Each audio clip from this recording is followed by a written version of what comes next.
Hello আমার প্রিয় মাধ্যমিকের ভাই বোনেরা, যারা 2026-এ মাধ্যমিক পরীক্ষা দেবে তাদের জন্য আমি কিন্তু ধারাবাহিকভাবে আর্টসের যে ফ্যাকাল্টি সেই ফ্যাকাল্টির মধ্যে ইতিহাস, ভূগোল এবং বাংলা নিয়ে কিন্তু প্রতিদিন আলোচনা করছি আমাদের এই ইউটিউব চ্যানেলে। তোমরা যারা আজকে ফার্স্ট টাইম ভিডিওটি দেখছো তারা অবশ্যই চ্যানেলটিকে সাবস্ক্রাইব করে পাশে থাকা বেল আইকন অল প্রেস করে দাও, যাতে নেক্সট টাইম থেকে কোনো ভিডিও আপলোড করলে তার নোটিফিকেশন তুমি সবার আগে পাও। প্রথম দিন আমি বাংলা আলোচনা করছি, দ্বিতীয় দিন ভূগোল, তৃতীয় দিন ইতিহাস, এইভাবে করে। আবার অল্টারনেটিভ ওয়েতে আমি কিন্তু তারপরের দিন আবার বাংলা, তারপর দিন ভূগোল, তারপর দিন ইতিহাস, এইভাবে করে আমি প্রতিদিন আলোচনা করব। এবং সপ্তাহে কিন্তু একটা করে ক্লাস তোমাদের খালি মিস যাবে। 6 দিন ক্লাস হবে, একদিন করে কিন্তু বন্ধ থাকছে। তোমরা প্রতিদিন কিন্তু সন্ধেবেলায় আমাদের এই চ্যানেল থেকে একটা করে ভিডিও মাধ্যমিকের কিন্তু অবশ্যই পাবে। তোমরা অবশ্যই চ্যানেলটিকে সাবস্ক্রাইব করে পাশে থাকা বেল আইকন অল প্রেস করে রাখবে। 2026-এ যে সমস্ত ছাত্রছাত্রীরা পরীক্ষা দেবে তাদের জন্য কিন্তু আমরা আলোচনা করব আজকের ভূগোল বিষয়। সেটা হচ্ছে, দেখতে পাচ্ছ তোমরা এখানে আমি কিন্তু আজকে মাধ্যমিকের পঞ্চম অধ্যায় ডাইরেক্ট চলে যাব, কারণ পঞ্চম অধ্যায়টা ভারতের ভূগোল, যেখান থেকে 35 নাম্বার তোমাদের থাকবে। শুধুমাত্র ভারতের ভূগোল থেকেই 35 নাম্বার থাকবে। এবার এই 35 নাম্বার কিন্তু আমি টানা তোমাদের যতদিন শেষ না হয় এই পার্টটা কিন্তু আমি আলোচনা করব। আজকে কিন্তু পার্ট 1, এবং সেখানে তোমাদের রয়েছে ভারতের প্রাকৃতিক পরিবেশ। সেই ভারতের প্রাকৃতিক পরিবেশ থেকে আজকে পার্ট 1-এ আলোচনা করব ভারতের অবস্থান এবং তার প্রশাসনিক বিভাগ সম্পর্কে কিন্তু আলোচনা করব। তো 2026-এ যে সমস্ত ছাত্রছাত্রীরা পরীক্ষা দেবে তাদের জন্য কিন্তু আজকের এই ক্লাসটি। তো চলো শুরু করছি। আজকের এই ক্লাসটা ডিটেলসে কিন্তু আলোচনা করব আমি। দেখো, প্রথমত তোমাদের বলে রাখি, এখানে রয়েছে দেখো ভারতের প্রাকৃতিক পরিবেশ, অর্থাৎ ভারতের অবস্থান ও প্রশাসনিক বিভাগ সম্পর্কে কিন্তু আমি ডিটেলসে আলোচনা করব। এটা শুধুমাত্র কিন্তু 2 পেজের একটা পিডিএফ, সেখান থেকে আমি ডিটেলসে আলোচনা করব তোমাদের কি রয়েছে এই প্রথম অধ্যায়টিতে। দেখো কি বলছে, ভারত হলো পৃথিবীর কিন্তু বৃহত্তম গণতান্ত্রিক দেশ। সরকারি মানে ভারত ও ইন্ডিয়া নামে কিন্তু পরিচিত, মানে আমাদের ভারতবর্ষ কি নামে পরিচিত বললাম, যে ভারত সরকারিভাবে ভারত এবং ইন্ডিয়া নামে কিন্তু পরিচিত। এবং আয়তনের দিক থেকে যদি বলি, ভারত কিন্তু পৃথিবীর 7ম বৃহত্তম দেশ। সেটা কার কার পরে? রাশিয়া, কানাডা, চীন, ইউএসএ মানে ইউনাইটেড স্টেটস অফ আমেরিকা বা মার্কিন যুক্তরাষ্ট্র আমরা বলি, ব্রাজিল ও অস্ট্রেলিয়ার পরে কিন্তু ভারত। আবারও বলছি, আয়তনের দিক থেকে মানে কতটা বড় দেশ, তার দিক থেকে আয়তন মানে কতটা জায়গা রয়েছে সেই দেশের, সেই দিক থেকে ভারতের স্থান কিন্তু 7 নম্বরে, অর্থাৎ 7ম বৃহত্তম দেশ ভারত কিন্তু পৃথিবীর মধ্যে। ঠিক আছে, কার কার পরে সেটাও বলে দিলাম, রাশিয়া, কানাডা, চীন, ইউএসএ, ব্রাজিলের পরে। এশিয়া মহাদেশের দক্ষিণে অবস্থিত একটি উন্নয়নশীল দেশ কিন্তু ভারতবর্ষ, এবং ভারতবর্ষ হলো বিভিন্ন প্রকার ভাষাভাষী ধর্মাবলম্বী মানুষের দেশ। দেখো আমাদের এটা খুব গুরুত্বপূর্ণ, ঠিক আছে, এটা খুব গুরুত্বপূর্ণ। আমি কোন কোন পয়েন্টসগুলো তোমাদের মনে রাখা দরকার, কোন কোন পয়েন্টসগুলো বেশি গুরুত্বপূর্ণ সেগুলো নিয়েও কিন্তু বলে দেবো। দেখো, ভারত এবং ইন্ডিয়া উভয়ই কিন্তু ভারতের সংবিধানের সরকারি নাম হিসেবে স্বীকৃতি। ভারত, ইন্ডিয়া এবং হিন্দুস্তান নামেও কিন্তু সাধারণ দ্বারা ব্যবহৃত হয়। ইন্ডিয়া শব্দটি আসছে ইন্দাস শব্দ থেকে, যাকে সংস্কৃতে সিন্ধু বলা হয়েছে। অর্থাৎ যখন সপ্ত সিন্ধাব অঞ্চলে বসবাস করত তখন তারা কিন্তু সিন্ধু নদীকে কিন্তু ইন্দাস ইন্দাস করে ইন্দু বলতো, ইন্দু আর্যরা। তো এই ইন্দু থেকে ইন্দাস রিভার, এবং পরবর্তীকালে এটাকেই সিন্ধু বলা হয়েছে। ওকে, ভারতের জাতীয় রাজধানী কি? দিল্লি। সংবিধানে কোনো জাতীয় ভাষা কিন্তু নেই, এটা কিন্তু মাথায় রাখবে। ওকে, নেক্সট কি রয়েছে দেখো, ভারতের সংবিধান অনুযায়ী যদি আমরা বলি, ঠিক আছে, ভারতের সংবিধান অনুযায়ী যদি আমরা বলি, কি বলেছে, ভারত সরকারের দাপ্তরিক ভাষা হচ্ছে দেবনাগরী অক্ষরে হিন্দি এবং ইংরেজি। এপ্রিল 2023 ইউনাইটেড নেশনের প্রকাশিত তথ্য অনুযায়ী ভারত পৃথিবীর বৃহত্তম জনবহুল দেশ। 2021 সালে কিন্তু সেন্সাস বা জনগণনা হওয়ার কথা ছিল, কিন্তু কোভিড-19-এর কারণে 2021 সালে সেন্সাস বা জনগণনা হতে পারেনি। কিন্তু ইউনাইটেড নেশনস, যেটাকে আমরা বলছি UNO, United Nations Organization, sorry UNO, United Nations অর্গানাইজেশনের যে তথ্য, সেই তথ্য অনুযায়ী কিন্তু 2023 সালে জনসংখ্যার দিক থেকে সবচেয়ে বড় দেশ বললে পরে কিন্তু ভারত বলতে হয়। আগে কিন্তু কি ছিল, পৃথিবীর মধ্যে চীন ছিল সবথেকে জনবহুল দেশ, কিন্তু এখন ভারতের পরে চীন চলে গেছে, ভারত হয়ে গেছে পৃথিবীর মধ্যে প্রথম সবথেকে বেশি জনসংখ্যা বিশিষ্ট দেশ। ওকে, এবার চলে আসবো আমরা সবথেকে গুরুত্বপূর্ণ বিষয় এখানে যেই জিনিসটা জানার রয়েছে সেটা রয়েছে ভারতের অবস্থান। ভেরি ভেরি ইম্পর্টেন্ট, এটাকে আমি একটু ছোট করে নিচ্ছি জিনিসটা, কারণ এখানে ম্যাপটা দেখাতে আমার সুবিধা হবে। আচ্ছা দেখো, এখানে বলেছে ভারতের অবস্থান পৃথিবীর উত্তর পূর্ব গোলার্ধে এশিয়া মহাদেশের দক্ষিণে কিন্তু অবস্থিত ভারতবর্ষ। অর্থাৎ আমরা যদি খুব ভালো করে দেখি তাহলে জানো তোমরা মানে যে ম্যাপ আছে সেই ম্যাপের কিন্তু ওপরটাকে আমরা কি বলছি, নর্থ, এটাকে বলি সাউথ, এটাকে বলি ইস্ট মানে পূর্ব, এটাকে বলি ওয়েস্ট মানে পশ্চিম। তাহলে উত্তর, দক্ষিণ, পূর্ব, পশ্চিম। আর এই দিকটাকে আমরা বলি নর্থ ইস্ট মানে উত্তর পূর্ব, এই দিকটাকে বলি সাউথ ইস্ট মানে হচ্ছে দক্ষিণ পূর্ব, এই দিকটাকে বলি আমরা সাউথ ওয়েস্ট মানে দক্ষিণ পশ্চিম, আর এই কোনাকুনি দিকটাকে বলি আমরা নর্থ ওয়েস্ট মানে হচ্ছে উত্তর পশ্চিম দিক। ওকে, তাহলে এবার বলছে পৃথিবীর, যদি পৃথিবীর নিরিখে আমরা দেখি উত্তর পূর্ব গোলার্ধে, কিন্তু উত্তর পূর্ব গোলার্ধে বলতে এদিক থেকে যদি বলি আমরা পৃথিবীটাকে যদি হাফ ভাগে ভাগ করি, এটা মনে করো একটা গোল পৃথিবী, তাহলে যদি আমরা হাফ ভাগে ভাগ করি উপরের দিকটাতে রয়েছে আমাদের ভারতবর্ষ এবং পূর্ব দিকে বলতে এই সাইডটাতে রয়েছে, তার মানে উপরের দিকে মানে নর্থ ইস্ট অর্থাৎ উত্তর পূর্ব, এই যে এই দিকটাকে নর্থ ইস্ট বলছি। তাহলে আমরা যদি পুরো গ্লোবটাকে দেখি, সেই গ্লোবের বা পৃথিবীর যদি আমরা নিরিখে দেখি তাহলে কিন্তু আমরা নর্থের দিকে দেখব এবং হচ্ছে ইস্টের দিকে দেখব, মানে এই কোণা বরাবর কিন্তু আমরা দেখছি আমাদের ভারতবর্ষকে। ক্লিয়ার? এবার অক্ষাংশগত বিস্তার যদি বলি, ভারতের দক্ষিণতম বিন্দু যেটা রয়েছে 6 ডিগ্রি 45 মিনিট উত্তর, যেটা ইন্দিরা পয়েন্ট বা পিগমিলিয়ান পয়েন্ট নামে পরিচিত। এবার এখান থেকে 37 ডিগ্রি 6 মিনিট উত্তর, যেটাকে আমরা ইন্দিরা কল বলছি, সেই পর্যন্ত কিন্তু বিস্তৃত। আবারও বলছি, এবার যদি তুমি ভারতের ম্যাপটাকে খুব ভালো মতো লক্ষ্য করো তাহলে দেখবে যে প্রায় যদি নিরক্ষরেখা একটা গ্লোব যদি ধরো তুমি, এটা ধরো আমি একটা গ্লোব, সেই গ্লোবের মাঝ বরাবর গেছে নিরক্ষরেখা যার মান হচ্ছে 0 ডিগ্রি। এটা কিন্তু উত্তরও নয় দক্ষিণও নয়, এটা অক্ষরেখা, সব থেকে বড় অক্ষরেখা পৃথিবীর মাঝখানে অবস্থিত। হ্যাঁ, তাহলে 0 ডিগ্রি, এটা নর্থও না সাউথও না, তাহলে 0 ডিগ্রি, তাহলে এটা অক্ষরেখা। এবার বলছে ভারতের দক্ষিণ দিক হচ্ছে 6 ডিগ্রি 45 মিনিট, মানে এইভাবে করে অক্ষরেখাগুলি 10 ডিগ্রি 20 ডিগ্রি 30 ডিগ্রি 40 50 60 70 80 এখানে গিয়ে 90 অবধি গিয়ে ঠেকেছে। আবার একইভাবে এগুলো কিন্তু সব উত্তর, 10 ডিগ্রি উত্তর, তোমার 10 ডিগ্রি, এটা 20 ডিগ্রি উত্তর, 30 degree 40 degree 50 degree 60 degree 70 degree 80 degree, এইভাবে 90 ডিগ্রি। আবার একইভাবে এদিকে আছে 10 ডিগ্রি দক্ষিণ, 20 ডিগ্রি দক্ষিণ, 30 ডিগ্রি দক্ষিণ, 40 ডিগ্রি দক্ষিণ, 50 ডিগ্রি দক্ষিণ, এইভাবে করে করে করে করে কিন্তু 90 ডিগ্রি দক্ষিণ। অর্থাৎ এটা কিন্তু উত্তর মেরু আমরা বলি, আর নিচেরটাকে বলি আমরা দক্ষিণ মেরু। বোঝা গেল?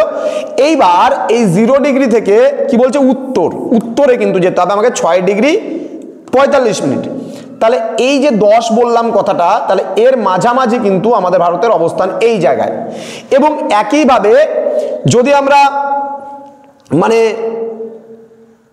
কি বলছে এখানে 37 ডিগ্রি 6 মিনিট উত্তর, মানে জিনিসটা ভালো করে বুঝবা, তাহলে নিচের দিকটা কিন্তু আমরা বললাম 6 ডিগ্রি 45 মিনিট উত্তর, এবং উপরেরটা যদি আমরা উত্তর দিকের বিস্তৃতি দেখি তাহলে কিন্তু এটা মোটামুটি কতটা উঠতেছে উপরে, 37 ডিগ্রি 6 মিনিট পর্যন্ত কিন্তু উপরে উঠছে, মানে এই পর্যায়ে। তাহলে এর মাঝে কিন্তু ভারতবর্ষটা এই উত্তর পূর্ব দিকে কিন্তু অবস্থান করেছে। তুমি যদি গ্লোবে দেখো তাহলে কিন্তু বিষয়টা ক্লিয়ার হয়ে যাবে।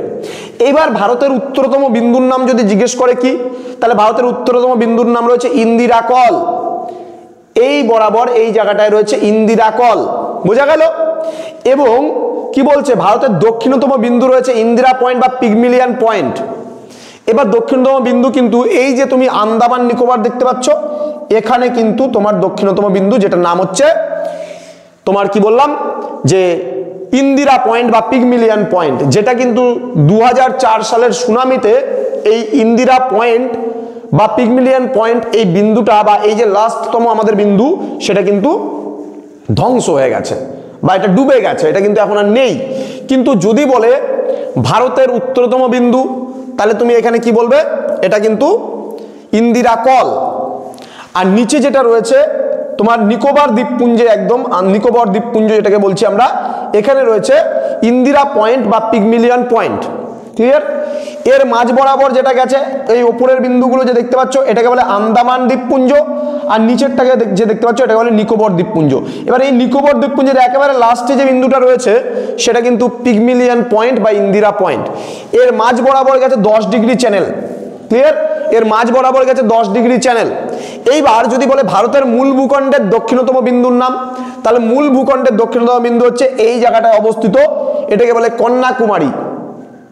ঠিক আছে, তোমরা চেন্নাই এক্সপ্রেস মুভি যদি কেউ দেখে থাকো তাহলে একটা গান আছে কাশ্মীর টু কন্যাকুমারী, এই যে গানটা আছে, তাহলে কাশ্মীরের ইন্দিরা কল আর কন্যাকুমারী যেটা আছে তামিলনাড়ুর, এই দুটো হচ্ছে ভারতের উত্তরতম বিন্দু, এটা হচ্ছে দক্ষিণতম বিন্দু। বোঝা গেল? তাহলে এই জিনিসটা কিন্তু আমাদের এতক্ষণ ধরে পড়লাম।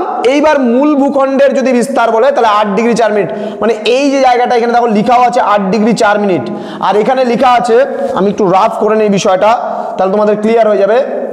ওকে, এখানে দেখবা লেখা আছে 6 ডিগ্রি 45 মিনিট, এই যে 6 ডিগ্রি 45 মিনিট হচ্ছে এটা, মানে এই যে অক্ষরেখাগুলো গেছে, এই যে এটা দেখতে পাচ্ছ 8 ডিগ্রি নর্থ এই বরাবর গেছে, এর থেকে আবার একটু উপরে যেটা 8 ডিগ্রি 4 মিনিট উত্তর। কিন্তু উত্তর কেন নাম দিয়েছে? কারণ উত্তর গোলার্ধ, এই যে আমরা ভারতের ম্যাপটা দেখতে পাচ্ছি এটা কিন্তু ওপরে, আর ভারতের মূল ভূখণ্ড বলতে গেলে এই যে এটাকে বোঝাচ্ছে, এই যে ভূখণ্ডটা রয়েছে এটা হচ্ছে মূল ভূখণ্ড ভারতবর্ষ। এটা বাংলাদেশ, বাংলাদেশ ছেড়ে দিলাম আমি, এই বরাবর চলে গেছে অরুণাচল প্রদেশ থেকে শুরু করে ভুটানকে ছেড়ে দেবো আমি, এখানে সিকিম রয়েছে, নেপালকে আমি ছেড়ে দেবো, নেপালটা মূল ভূখণ্ডের মধ্যে নয়। আচ্ছা, এবার এটা গেল জম্মু কাশ্মীর, লাদাখ থেকে ঘুরে এদিকে চলে যাবে উত্তরপ্রদেশ, রাজস্থান, ঠিক আছে, এই যে গুজরাট, এই সমস্ত জায়গা পুরো একদম এটা কিন্তু পুরো মূল ভূখণ্ড, এই যে আমি যে মার্ক করে দিলাম এটা হচ্ছে পুরোটা মূল ভূখণ্ড ভারতবর্ষের। Clear students? তো এই ছিল আজকে প্রথমটুকু, আরও আমার আছে, আরও বিষয় আছে আজকের ক্লাসে, আরও বোঝানোর আছে, তোমরা একটু ধৈর্য ধরে এই ক্লাসগুলোকে দেখো, অনেক কিছু আছে পড়ানোর মতন আজকে। আচ্ছা দেখো, নেক্সট রয়েছে কন্যাকুমারী, যেটা বললাম থেকে তোমার 37 ডিগ্রি 6 মিনিট, ওটা তো বলেই দিলাম, ইন্দিরা কল পর্যন্ত বিস্তৃত। যাই হোক, ইন্দিরা কলে 37 ডিগ্রি 6 মিনিটে তুমি পাচ্ছ। আচ্ছা, এবার এখানে আমার আরও জিনিস বলার আছে, সেটা হচ্ছে ভারতের ক্ষেত্রফল ও বিস্তার। এটা যদি জানতে হয়, ভারতের মোট ক্ষেত্রফল হচ্ছে 32,87,236 কিন্তু বর্গ কিলোমিটার, মোট ক্ষেত্রফল বলতে মোটের জায়গাটা। এবার ক্ষেত্রফলের বিচারে পৃথিবীর 7ম বৃহত্তম দেশ কিন্তু এশিয়ার মধ্যে ভারতের স্থান কিন্তু তৃতীয়, এশিয়া মহাদেশের মধ্যে তৃতীয়, এবং যদি আমরা বলি পৃথিবীর মধ্যে কিন্তু 7ম বৃহত্তম দেশ। এবার এখানে দ্রাঘিমাগত বিস্তার, আমরা এতক্ষণ ধরে বললাম অক্ষরেখাগত বিস্তার মানে অক্ষাংশগত বিস্তার, এবার আমরা জানবো দ্রাঘিমাগত বিস্তার, অর্থাৎ দ্রাঘিমা রেখা কাকে বলে? সাপোজ ধরলাম এটা তোমার হচ্ছে পৃথিবী, এটা একটা গ্লোব। এবার এটা যদি একটা গ্লোব হয় তাহলে এই বরাবর এইভাবে করে যায় হচ্ছে অক্ষরেখাগুলো, আর দ্রাঘিমা রেখাগুলো কিন্তু এই বরাবর এইভাবে এইভাবে যায় দ্রাঘিমা রেখাগুলো। বোঝা গেল? অক্ষরেখাগুলো হলো পূর্ণবৃত্ত, কিন্তু দ্রাঘিমা রেখাগুলো কিন্তু অর্ধবৃত্ত। বোঝা গেল? আশা করি বুঝতে পেরেছ। এবার এখানে কয়েকটা বিষয় রয়েছে, সেই বিষয়গুলো জানা খুব দরকার তোমাদের। দেখো,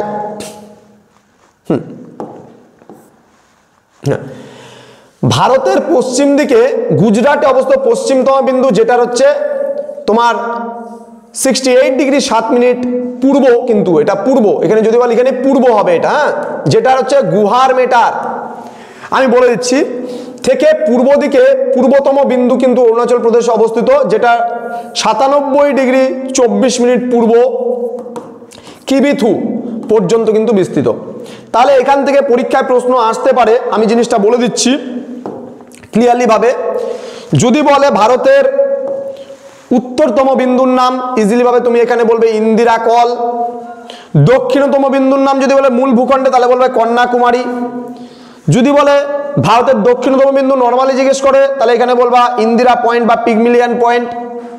যদি বলে পূর্বতম বিন্দু তাহলে আছে অরুণাচল প্রদেশের কিবিথু, এই জায়গাটায় রয়েছে। আর যদি বলে পশ্চিমতম বিন্দু তাহলে এখানে রয়েছে গুজরাটের গুহার মেটার।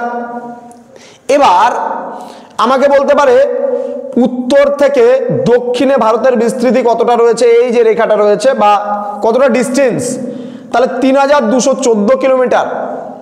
এবার পূর্ব থেকে যদি এই যে রেখাটা আছে পশ্চিমে বিস্তৃতি কতটা ভারতবর্ষের, তাহলে আমরা বলবো 2933 কিলোমিটার।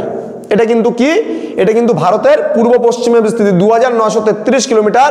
আর যদি বলে উত্তর দক্ষিণে বিস্তৃতি তাহলে 3214 কিলোমিটার। তো আশা করি বোঝাতে পারলাম। এবার আরেকটা খুব ইম্পর্টেন্ট জিনিস আমি তোমাদের পড়াবো, খুব ইজিলি ভাবে মনে রাখবে, টপিক অফ ক্যান্সার, যেটাকে আমরা বলি কিন্তু কর্কট ক্রান্তি রেখা। খুব গুরুত্বপূর্ণ, খুব গুরুত্বপূর্ণ কর্কট ক্রান্তি রেখা। প্রায় ভারতবর্ষেও যে আছে এই ভারতের ম্যাপ এর মাঝ বরাবর গেছে, যেটাকে আমরা 23.5 ডিগ্রি উত্তর বলি। 23.5 ডিগ্রি উত্তর এই কর্কটক্রান্তি রেখা। এবার এই কর্কটক্রান্তি রেখা ভারতের কয়টা রাজ্যের উপর দিয়ে গেছে? দেখো ভারতের 8টা রাজ্যের উপর দিয়ে কিন্তু কর্কটক্রান্তি রেখা গেছে। আমাদের এই রাজ্যগুলো আমরা অনেক সময় গুলিয়ে ফেলি, গুজরাট, রাজস্থান, মধ্যপ্রদেশ, ছত্তিশগড়, ঝাড়খণ্ড, পশ্চিমবঙ্গ, ত্রিপুরা, মিজোরাম। এবার এটা মনে রাখার জন্য একটা ট্রিক দিয়ে দিচ্ছি তোমাদের। সেই ট্রিকটা হলো মনে রাখবা মাছ, গুড় খায়, আর বললাম তিমি ঝাঁপ দেয়। তাহলে কি বললাম? মাছ গুড় খায়, তিমি ঝাঁপ দেয়। খায় আর দেয়কে কেটে দাও, তাহলে বাঁচলো এখানে মাছ। ম দিয়ে মধ্যপ্রদেশ, ছ দিয়ে ছত্তিশগড়, গ দিয়ে গুজরাট, র দিয়ে রাজস্থান, তি দিয়ে ত্রিপুরা, ম দিয়ে মিজোরাম, ঝ দিয়ে ঝাড়খণ্ড, প দিয়ে পশ্চিমবঙ্গ। তো তোমার কিন্তু কোনোদিনও এই পার্টটা কিন্তু তুমি কোনোদিনও ভুলবে না। তাহলে মাছ গুড় খায়, তিমি ঝাঁপ দেয়, অর্থাৎ আমাদের ভারতবর্ষের মাঝখান দিয়ে যে কাল্পনিক রেখা গেছে তার নাম হচ্ছে কর্কটক্রান্তি রেখা, কল্পনা করা হয়েছে। এবার এই কর্কটক্রান্তি রেখার কথা যে বললাম, এই কর্কটক্রান্তি রেখার মান 23.5 ডিগ্রি উত্তর বা 23.5 ডিগ্রি উত্তর বলা হয় এটাকে। এবার টোটাল 8টা রাজ্যের উপর দিয়ে গেছে আমাদের ভারতবর্ষে। এই 8টা রাজ্য এদিক দিয়ে পড়ছে, ঠিক আছে? এই 8টা রাজ্য কিন্তু এদিক দিয়ে পড়ছে। সেই 8টা রাজ্যের মধ্যে মধ্যপ্রদেশ, ছত্তিশগড়, গুজরাট, রাজস্থান, ত্রিপুরা, মিজোরাম, ঝাড়খণ্ড, পশ্চিমবঙ্গ। এটা খুব ইজিলি ভাবে তুমি কিন্তু মনে রাখতে পারবা, ঠিক আছে? নেক্সট আমরা চলে যাব পরবর্তীতে কি আছে দেখে নেব একটু। এখানে কিছু বিষয় বলা আছে, এক সেকেন্ড জাস্ট, ওকে একটু ছোট করে নিই। হ্যাঁ, এতটুকুই আছে লাস্ট, আর কিছু নেই। এতটুকুই আজকে লাস্ট পড়াবো, একটু ধৈর্য ধরে দেখো। বলছে কর্কটক্রান্তি রেখা 23.5 ডিগ্রি হলো সূর্যের উত্তরায়ণের শেষ সীমা। দরকার নেই জানার অত, 23.5 ডিগ্রি মানটা জেনে রাখবে তাহলে হবে। প্রমাণ দ্রাঘিমা রেখা বা স্ট্যান্ডার্ড মেরিডিয়ান 82 ডিগ্রি 30 মিনিট পূর্ব দ্রাঘিমা রেখাকে ভারতের প্রমাণ দ্রাঘিমা বলা হয়। এতটুকু মনে রাখলেই চলবে, যেটা এলাহাবাদ মানে শহরের উপর দিয়ে গেছে। কোথায়? উত্তরপ্রদেশের এলাহাবাদ শহরের উপর দিয়ে কিন্তু গেছে, যেটাকে আমরা প্রয়াগরাজ বলছি। কুম্ভ মেলা হচ্ছে 144 বছর পর, মহাকুম্ভ, তাই না? সকলেই জানো এখন বর্তমানে। তো প্রমাণ দ্রাঘিমা ভারতকে কিন্তু পূর্ব এবং পশ্চিম দুটি ভাগে ভাগ করেছে, এবং প্রমাণ দ্রাঘিমা থেকে পাওয়া সময়কে প্রমাণ সময়ও বলা হয়। প্রমাণ দ্রাঘিমার জন্য ভারতের সব জায়গাতে কিন্তু সময় কিন্তু একই থাকে। ক্লিয়ার? এইবার ভারতের দক্ষিণতম বিন্দু ইন্দিরা পয়েন্ট। 2004 সালে সুনামিতে কিন্তু এটি ডুবে যায়। আমি একটু আগে তোমাদের পড়ানোর সময় বলে দিলাম যে যেটা আমরা পিগমিলিয়ান পয়েন্ট বা ইন্দিরা পয়েন্ট বলে জানলাম, সেটা কিন্তু 2004 সালে সুনামিতে কিন্তু পুরোপুরি ডুবে গিয়েছিল। ওকে, তো বলছে ভারতের মূল ভূখণ্ডের দক্ষিণতম বিন্দুর নাম হচ্ছে কন্যাকুমারী অন্তরীপ। ভারতের উত্তরতম বিন্দু কিন্তু ইন্দিরা কল, যেগুলো আমি আলোচনা করলাম। তো এই ক্লাসটা, আজকের এই ক্লাসটা এতটুকুই ছিল। তো স্টুডেন্টস, তোমরা যদি আমাদের কাছে অনলাইন কিংবা অফলাইনে পড়তে চাও তাহলে অবশ্যই যোগাযোগ করো আমাদের অফিসিয়াল নাম্বার 6295916282 এবং 7076398606 নম্বরে। তোমাদের মাসিক বেতন 20 টাকার বিনিময়ে পড়ানো হয় অনলাইনে, এবং অফলাইনেও কিন্তু সামান্য কোর্স ফির বিনিময়ে কিন্তু তোমরা আমাদের কাছে পড়তে পারছো। দেখা হচ্ছে খুব তাড়াতাড়ি আরও একটা নতুন ক্লাস নিয়ে। তোমরা প্রত্যেকেই ভালো থেকো, সুস্থ থেকো। পরের দিন পার্ট 2 নিয়ে আলোচনা হবে। Thank you so much, thanks for watching. After all, thank you.